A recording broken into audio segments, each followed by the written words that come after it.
ياسين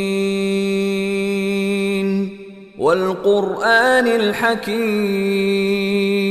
الحمد لله والصلاة والسلام على رسول الله وعلى آله وصحبه أجمعين. ليأكلوا من ثمره وما عملته أيديهم أفلا يشكرون.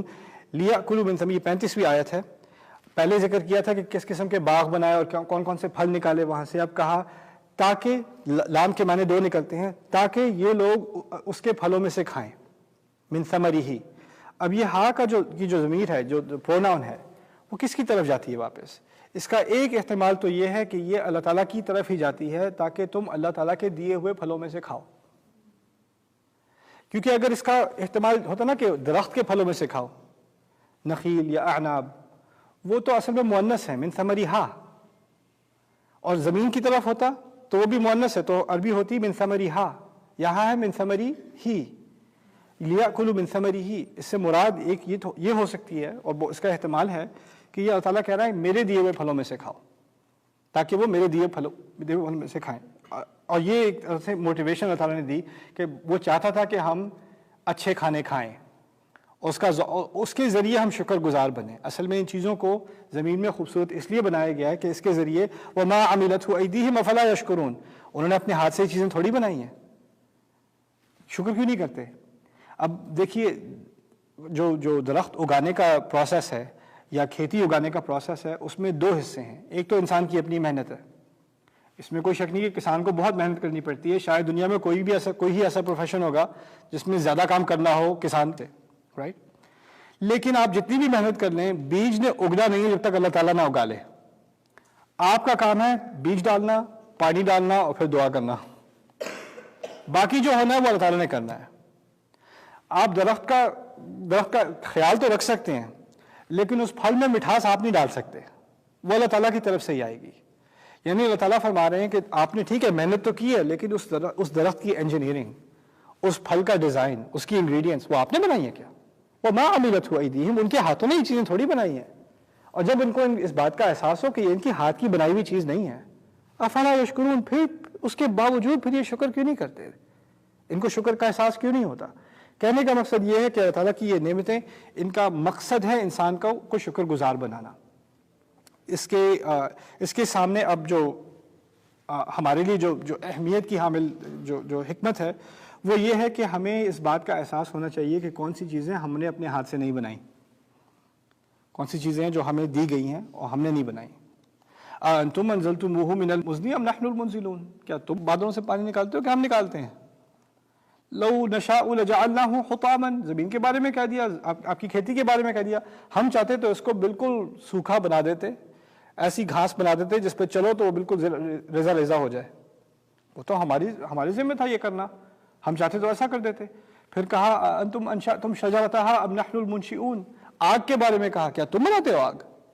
جب تم لکڑی کو آپس میں رگڑتے ہو اور آگ نکلتی ہے، کیا تم نے نکالی ہے وہ آگ؟ افرأیتم النار التی تورون. تم نے اس آگ کو دیکھا جو تم جلاتے ہو؟ تم جلانے والے ہو کہ میں؟ اللہ چاہتا تم جتنا بھی رگڑتے رہو، کوئی آگ نہیں نکلنی تھی. یہ تو ہم سمجھتے ہیں کہ ہم نے کیا ہے، ہم نے صرف کوشش کی ہے، پھر جو رزلٹ آیا وہ اللہ تعالیٰ کی طرف سے آیا. اور یہی ہمارے دین کا اصل فلسفہ ہے. دو چیزیں ہیں، ایک کوشش، دوسرا نتیجہ. نتیجہ ہمیشہ کس کے ہاتھ میں ہے؟ اللہ تعالیٰ کے. کوشش ہمیشہ کس کی ذمہ داری ہے؟ ہماری. اب ہوتا یہ ہے کہ دو ایکسٹریم بن جاتے ہیں. ایک ایکسٹریم ہوتا ہے اللہ تعالیٰ کے ہی ہاتھ میں ہے، جی ہم کیا کر سکتے ہیں، بیٹھے رہو آرام سے، کوئی کوشش کی ضرورت نہیں ہے، اللہ تعالیٰ جب کرے گا تو ہو جائے گا. کوئی جاب ڈھونڈ نہیں رہا، نہ اپنا ریزیومے بنایا، نہ کہیں اپلائی کیا، جاب کی نہیں، بس اللہ تعالیٰ نے اس کا بھی فیصلہ نہیں کیا، میں کیا کر سکتا ہوں. بیوقوف انسان، ریزیومے بناؤ، کوشش کرو، وہ تمہارے ذمہ ہے.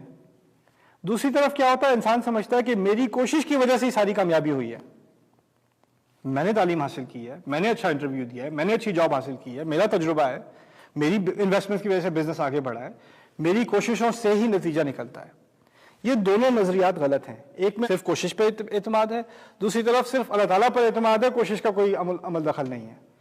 دین میں ایک بیلنس تصویر دی گئی ہے بار بار. وہ کیا ہے؟ ہمارے ذمہ داری ہے کوشش کرنا. اس کے بعد یہ بات ماننا کہ جتنی بھی کوشش کر لوں نتیجہ نہیں نکلے گا جب تک اللہ تعالیٰ اپنی طرف سے نتیجہ نہ دے دے.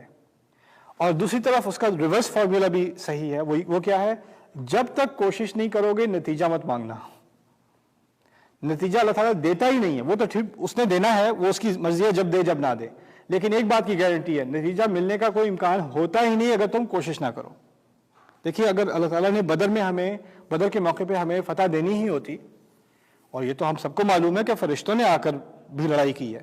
صحابہ آ کر روایت کرتے ہیں کہ تلوار چلاتے تھے, تلوار پہنچنے سے پہلے وہ کٹ جاتا تھا. قرآن نے خود کہہ دیا الف من الملائکہ تھی, 1000 فرشتے بھیجے گئے تھے بدر کے موقع پر. 300 تھے نا, ہم سے 3 گنا بڑی فوج تھی, ہمارے لیے 1000 کی فوج فرشتوں کی بھیج دی. لیکن اگر یہی کرنا ہوتا تو ہمیں کیا تکلیف تھی باہر میدان جنگ میں جانے کی؟ وہیں سے ڈائریکٹلی فوج بھیج دیتے. یہاں تک کہ بدر میں آنے کی کیا ضرورت تھی؟ وہ تو فرشتے آپ مکے میں ہی بھیج کے سولجرز کو تیار کرنے سے پہلے ہی آپ مار دیتے. جب تک ہماری طرف سے کوشش نہیں آئی تب تک اللہ تعالیٰ کی طرف سے مدد نہیں آئی. سمجھ رہے ہیں بات؟ یہ ایک فلسفہ ہے ہماری زندگی کا. جب تک ہم اپنی طرف سے کوشش نہیں کریں گے آپ اللہ تعالیٰ پر نہیں ڈال سکتے کہ اللہ کی مدد ہی نہیں آ رہی, میں کیا کر سکتا ہوں. وَمَا عَمِلَتْهُ أَيْدِيهِمْ أَفَلَا يَشْكُرُونَ. دیکھو پھل کی بات بھی ہو رہی ہے, کھانے کی بات بھی ہو رہی ہے. یہ کھانا خود سے تھوڑی بنتا ہے. کسان کو تو پھر بھی محنت کرنی پڑتی ہے, کھیتی باڑی کرنی پڑتی ہے, گارڈنر کو پھر بھی کرنی پڑتی ہے, اپنے باغ کا خیال رکھنا پڑتا ہے. اس کے بعد پھر اللہ تعالیٰ کی طرف سے یہ پھل آتے ہیں, اور وہ اس بات کا اعتراف کرتا ہے میں نے جتنی بھی کوشش کی تھی وہ تو اپنی جگہ ہے, لیکن نتیجہ ہمیشہ اللہ تعالیٰ کی طرف سے, میرے ہاتھ کا کیا ہوا نہیں ہے یہ. وَمَا عَمِلَتْهُ أَيْدِيهِمْ أَفَلَا يَشْكُرُونَ. سبحان الذي خلق الازواج كلها مما تنبت الارض ومن انفسهم ومما لا يعلمون. سبحان کا مطلب ہے ایسی ہستی جو ہر عیب سے بالکل پاک ہو. اس کا اصل معنی نکلتا ہے سباحہ سے. سباحہ عربی میں کہتے ہیں تیرنے کو یا فلوٹ کرنے کو. جو چیز پانی پہ تیر رہی ہوتی ہے نا وہ تہ سے نیچے نہیں جاتی, اوپر ہی رہتی ہے. کہنے کا مقصد یہ ہے کہ جو باتیں ہم اللہ تعالیٰ کے بارے میں کہتے ہیں وہ ایک لیول پر کہتے ہیں, اس سے نیچے ہم اس کو نہیں لا سکتے. ہم اس کے بارے میں ایسی بات نہیں کر سکتے جو ہم کسی مخلوق کے بارے میں کرتے ہیں, لوگوں کے بارے میں کرتے ہیں. اللہ تعالیٰ کے لیے اعلیٰ بات کرنے کی ضرورت ہوتی ہے. اس کو سبحان کہا جاتا ہے. سبحان الذی خلق الازواج کلھا. کتنی کمال کی ذات ہے وہ جس نے تمام چیزیں 2 جوڑیوں میں بنائی, ہر چیز کو جوڑی میں بنایا. خوبصورت اشارہ یہ ہے کہ اللہ تعالیٰ کا کمال ایسا ہے کہ اس کو جوڑی کی ضرورت نہیں ہے, اس کی بنائی ہوئی چیزوں کو جوڑی کی ضرورت ہے.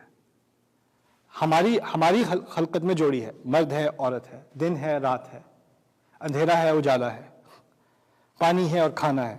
2 چیزیں چاہیے ہر چیز کے لیے, 2. ہاتھ بھی دیے 2 دیے, آنکھیں بھی دی 2 دی. ہر طرح کے, اور کلھا سے مراد دوسری بات سمجھ لیجئے, اس کا مطلب یہ نہیں ہے کہ ہر چیز کے 2 ہیں, یہ نہیں ہے. کہنے کا مقصد یہ ہے ہر طرح کی چیز میں 2 بنائے ہیں. آپ کو ڈھونڈ کے نکالے, ویسے امیبا جو ہے وہ یونیسیلولر آرگینزم ہے, اس کے تو 2 نہیں ہیں, تو اس کے بارے میں کیا کہا ہے قرآن نے؟ دیکھیں یہ بات سمجھنے کی ضرورت ہے کہ قرآن ایک سائنس کی ٹیکسٹ بک نہیں ہے. جو عام زبان ہوتی ہے نا وہ سائنس کی زبان نہیں ہوتی. قرآن عام لوگوں کی زبان میں نازل ہوا ہے. لعلکم تعقلون, ہم نے ایسی عربی میں بات کی ہے تاکہ تم سمجھ سکو, تمہاری سمجھ کی بات. اب دیکھیے میں آپ کو اس کی مثال دیتا ہوں کہ قرآن میں جیسے ان سائنٹیفک بات کی جاتی ہے جو پھر بھی بالکل کمپلیٹلی میکس کمپلیٹ سینس, اس میں کوئی نقص کوئی عیب نہیں ہے. اور پہلے میں آپ کو اپنی مثال دیتا ہوں. اگر آپ کسی سے کہتے ہیں تم نے میرا دل توڑ دیا, سائنٹیفکلی آپ نے کسی کا دل توڑا ہے؟ اگر توڑا ہوتا تو آپ جیل میں ہوتے ابھی. سمجھ رہے ہیں؟ ہم ایسے الفاظ استعمال کرتے ہیں, یار وہ میری بات سن کے وہ آگ بگولا ہو گیا. اگر وہ آگ بگولا ہو گیا ہوتا تو ابھی جنازہ پڑھ رہے ہوتے ہیں. کہنے کی بات ہے کہ اس کو بہت غصہ آیا, لیکن ہم الفاظ ایسے استعمال کرتے ہیں جو ہمیں پتہ ہے سائنس کی زبان نہیں ہے. عام زبان یا انگلش ہو یا عربی ہو یا فارسی ہو یا کوئی بھی زبان ہو, اس میں کئی محاورے ایسے ہوتے ہیں جو سائنس کی زبان یا میتھمیٹکس کی زبان میں نہیں ہوتے, لیکن وہ عام زبان کا حصہ ہے. ہم کیونکہ اب سائنس سے اتنے ابسس ہیں, ہم سمجھتے ہیں قرآن کی ہر تعبیر سائنسی تعبیر ہے. کیسے؟ کیوں؟ کس خوشی میں؟ قرآن نے یہ نہیں کہا کہ دل ان کے سخت ہو جاتے ہیں جیسے پتھر سے بھی زیادہ سخت. آپ نے کبھی کسی سے کہا یہ بہت پتھر دل انسان ہے, بہت سخت دل انسان ہے؟ سائنٹیفک بات تو آپ نہیں کر رہے. اس کی سرجری کریں گے تو وہ بھی اندر سے تو وہ دبانے والا نکلے, پتھر وہ نہیں نکلے گا اندر سے, رائٹ؟ تو سائنس کی زبان الگ ہے, عام انسانوں کی زبان الگ ہے. قرآن سائنٹسٹ کے لیے نازل نہیں ہوا تھا, قرآن عام انسان کے لیے نازل ہوا تھا. جب کہا ہے کہ ذوالقرنین ایسے مقام پر پہنچے جہاں پر گدلا ہوا پانی تھا اور اس میں سورج ڈوب رہا تھا, سورج ڈوبتا نہیں ہے، وہ تو صرف نظر آتا ہے ڈوبتا ہوا، لیکن انسان کے نقطۂ نظر سے کیا نظر آ رہا ہے کہ وہ ڈوب رہا ہے. اور آپ بھی جا کر کہتے ہیں سمندر میں ڈوبتا ہے بڑا خوبصورت لگتا ہے، آپ کو کوئی جا کے کریکٹ نہیں کرتا ایکچولی یہ ڈوب نہیں رہا. آپ سے کوئی ایسی بات کرے آپ اسے ہینگ آؤٹ کرنا چھوڑ دیں آپ کے ساتھ اس کے ساتھ ٹائم نہیں گزارنا. قرآن میں جب یہاں کہا ہے نا ہر چیز کا جوڑا بنایا ہے، یہ نہیں کہا خلق کل شیء زوجا، ہر چیز کو جوڑا بنایا، یہ غلط ترجمہ ہے. الازواج کلھا کے مراد یہ ہے اس نے جوڑے بنائے ہر طرح کے، ہر چیز کے نہیں، ہر طرح کے. کہا ہے ہر طرح کے جوڑے بنائے. اور بائی دی وے ہر کا لفظ، کل کا لفظ ہم بھی استعمال کرتے ہیں، اس طرح کرتے رہتے ہیں. میں نے تمہارے لیے ہر چیز کی، ہر شے میں تمہیں لا کے دے دی. واقعی ہر شے لا کے دے دی؟ نہیں، کافی ساری چیزیں لا کے دے دی تھی، ہر شے تو نہیں لا کے دی. ابھی بھی کافی ساری چیزیں دکان میں باقی ہیں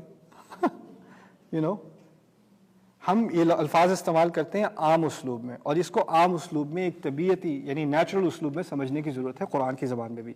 سبحان الذی خلق الازواج کلھا مما تنبت الارض، اس میں سے ایسی چیزیں بھی ہیں جو زمین سے نکلتی ہیں، یعنی دو طرح کے سیب، دو طرح کے پھل، دو فلیورز کے، دو مختلف قسم کے. ومن انفسہم، اور ان کے اندر میں سے بھی انہوں نے یعنی انسان کے اندر بھی اللہ تعالیٰ نے جوڑیاں بنائیں، جیسے ہمارے اعضاء کی جوڑیاں ہیں، کان ہیں، آنکھیں ہیں، اور پھر ہمارے اپنی جوڑیاں ہیں، مرد ہے، عورت ہے، رائٹ. اور دوسری بات فعدل لک میں جو کہا ہے نا الذی خلقک فسواک فعدل لک، عدل عربی میں کہتے ہیں عدل سے نکلا ہے.